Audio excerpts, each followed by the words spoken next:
В городе Якутске в августе и в октябре прошла громкая акция «Путь к дому», которая положила начало более серьезному отношению по работе с гражданами без определенного места жительства и вывела эту проблему на правительственный уровень. Акция продолжается, и следующим ее этапом станет подарок для всех горожан в виде места отдыха, которое создадут те самые граждане, которые в рамках первых двух акций обрели крышу над головой, бросили злоупотреблять алкоголем и действительно изо всех сил стараются наладить свою жизнь. Третья акция проходит под названием «Путь к дому с Новым годом». В районе улицы Кальвица у магазина «Айгуль» началось строительство снежного городка. Инициаторами являются уполномоченные по правам человека Сардана Гурьева, СМИ телепрограмма «Точка взаимодействия», ГБУ «Терех» и ряд НКО «Алмаз», «Линия жизни», ПНОЛ и «Успех», где сейчас проживают бывшие бездомные. Это доброе начало поддержали в окружной администрации города Якутска, управе промышленного округа, компания «Айгуль», Горсвет, Якутдорстрой, МВД Якутии и Якутский хлебокомбинат. Но все же основная рабочая и ударная сила – это лица без определенного места жительства, которым помогли, и в ответ они на добровольных началах решили подарить городу снежный городок.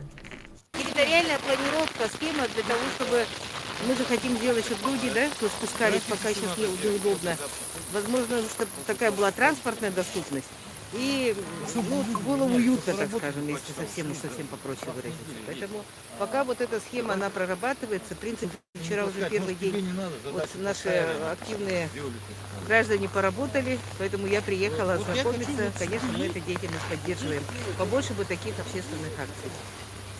Всех, кто желает помочь и присоединиться к акции, звоните по телефону 753-111. Наверняка среди жителей самого доброго города есть умельцы и энтузиасты. Своими руками создать праздничное настроение под силу каждому.